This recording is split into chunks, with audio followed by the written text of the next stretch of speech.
Look, I don't know who decided living at Hogwarts was supposed to be magical, but that person has clearly never woken up with a rat on their pillow, a stomach screaming like a freshly uprooted mandrake, and Fred and George planning your emotional destruction before breakfast. I'm telling you right now, my life isn't an adventure. It's a series of accidents wearing a Gryffindor scarf. I woke up in Gryffindor Tower with the feeling that something was wrong. Not because I have a sixth sense. No, that's Harry's thing. What I've got is hereditary hunger and anxiety. I opened my eyes and saw a note that said, "Ron, don't scream." I took a deep breath, and my pillow blasted out a trumpet so loud that feathers flew everywhere all over again. Fred and George had enchanted my pillow so that every time I breathed, it played a trumpet. Not a snore. A trumpet so ridiculously loud, it sounded like it was announcing my humiliation to the entire Hogwarts. I headed down to the Great Hall, trying to look like a respectable wizard, which is difficult when you're wearing a jumper your mum knitted with a giant R on the front. Just in case anyone forgot you were poor, ginger, and emotionally available for bullying. Mum makes it with love, I know. She also makes it with wool that feels like it was knitted out of nettles. By the time I got there, Hermione was already reading 3 books at once. I'm pretty sure she studies even while she's blinking. Harry was sitting there with that something terrible is definitely going to happen to me today look, which is basically his normal face. I sat down, saw the toast, saw the bacon, saw the sausages, and thought, finally, peace, yeah, no. An owl arrived with the Morning Post, and whenever an owl flies toward me, it's never carrying good news. It could be a letter from Mum, a lecture from Mum, or a brand new jumper. My mother never misses an opportunity to keep me warm and publicly embarrass me at the same time. This time, it was a red envelope. A howler. Listen to me. There is no public humiliation quite like magical public humiliation delivered by your mother. It's like your mum turns into the loudspeaker for Judgment Day. Ronald Weasley. The entire Great Hall froze. Even the Slytherins stopped chewing. Malfoy grinned like he'd just won the House Cup. The letter yelled something about responsibility, homework, missing socks, and stop embarrassing the family, which was funny because at that exact moment, the letter was embarrassing the family with military precision. I just stared at my plate. Dignity, 0. Hunger, interrupted. Then came potions with Snape. You know that place where your self-esteem walks in and gets carried out on a stretcher? Snape looked at me like I was an administrative error with freckles. Miss Weasley, can you tell us what happens if powdered root of asphodel is added to an infusion of wormwood? I wanted to answer, what happens is, I fail your class, Professor. Hermione's hand shot up before Snape had even finished the question. He ignored her, of course, because if Hermione answers, Snape misses the satisfaction of watching me improvise. I opened my mouth, and a collection of sounds came out that not even I recognized. Snape gave me that look that said, I expected very little, and somehow you've still managed to disappoint me. 5 points from Gryffindor. By mid-morning, it was defense against the dark arts. Depending on the year, that either means learning useful spells or trying to survive a completely unstable adult with academic credentials. Today, we were practicing defensive charms. Hermione was flawless. Harry was flawless, but with emotional baggage. I raised my wand and confidently said, Protego. My wand answered with a spark, a hiccup, and a pathetic puff of smoke. Because, of course, my wand always chooses comedy. Out in the corridor, Peeves decided I was his personal project for the day. He followed me around singing a song about my hair, my freckles, and my unbelievable talent for making a fool of myself. Honestly, it rhymed way too well.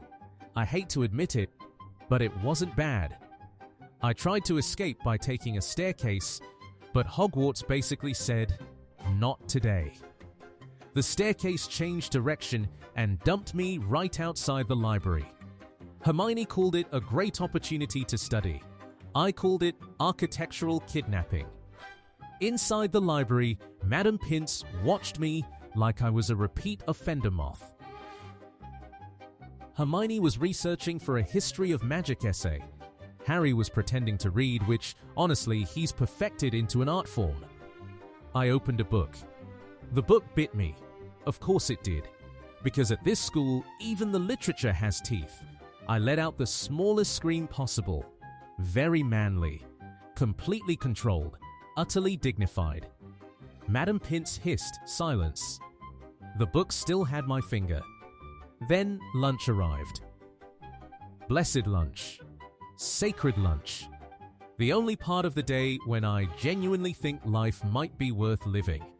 I piled my plate so high it looked like an engineering project. Sausages, meat pie, potatoes, and everything else that would fit without breaking the laws of physics. Then Ginny walked over and said, "Ron, you've got gravy on your ear? My ear? How does gravy even get onto your ear?" "I don't know. I'm a mystery." From across the hall, Fred and George raised their pumpkin juice like my suffering was family entertainment. That afternoon we had care of magical creatures with Hagrid. Look, I love Hagrid. I really do. But Hagrid's definition of harmless includes creatures that could swallow an entire cauldron without chewing. "Today we're meeting some lovely little creatures," he said, which, translated from Hagrid, means prepare your will. The lovely little creatures had pincers, bulging eyes, and the attitude of aggressive debt collectors. One of them looked at me, and I immediately knew it hated me personally. Hagrid said, "Don't be afraid of them. They can smell fear." Brilliant! I was practically sweating limited edition fear. Harry approached carefully. Hermione took notes. And I did what any brave Gryffindor would do. I hid behind a rock and pretended I had a deep academic interest in geology. But the little monster found me. They always find me. It chased me across the clearing while Hagrid shouted, "Don't run, Ron. It just wants to get to know you." I don't want to get to know it.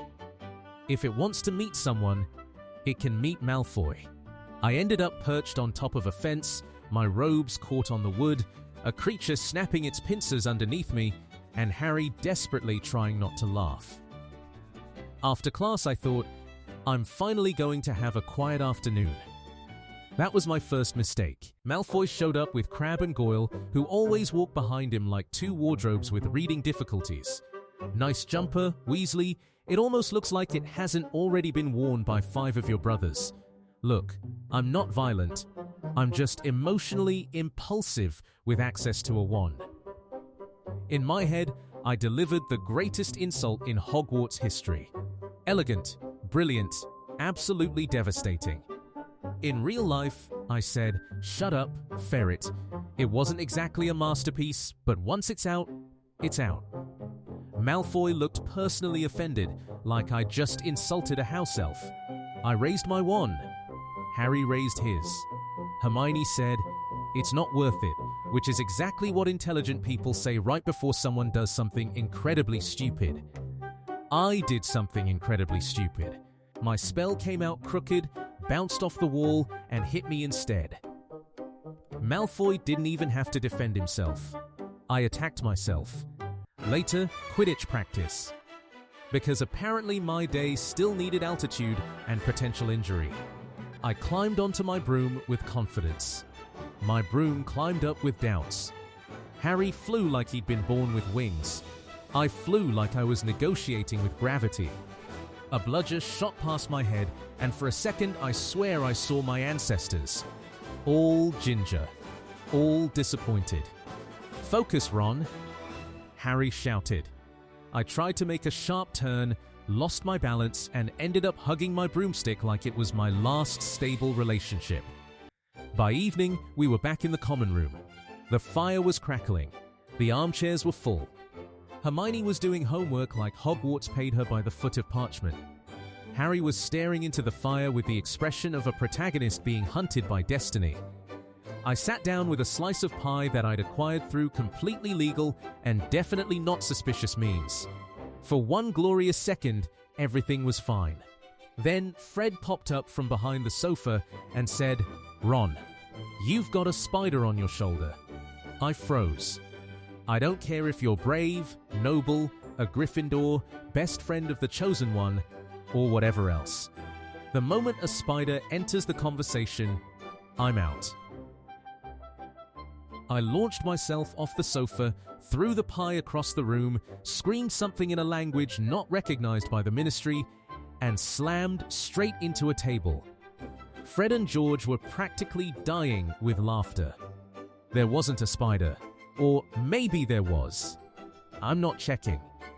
Before going to sleep, I lay there staring at the ceiling with two very clear thoughts. 1. Tomorrow will probably be worse. 2. I really hope they serve sausages for breakfast. Because that's the truth about my life. I'm not the smartest, because Hermione exists. I'm not the most famous, because Harry breathes. I'm not the most elegant, because my robes look like they've survived a war. But I'm still here, with my unreliable wand, my jumper with the giant initial, just in case I forget my own name, my psychotic brothers, my perfectly reasonable fears, and an incredible talent for being in the wrong place with the brightest hair in the room. At Hogwarts, you can wake up like a perfectly normal kid, eat breakfast while your mother screams at you through a piece of paper in front of the entire school, fail 3 spells, get chased by a barely legal magical creature, pick a fight with an insufferable blonde, nearly fall off your broom, and still go to bed hoping Fred and George pick someone else tomorrow.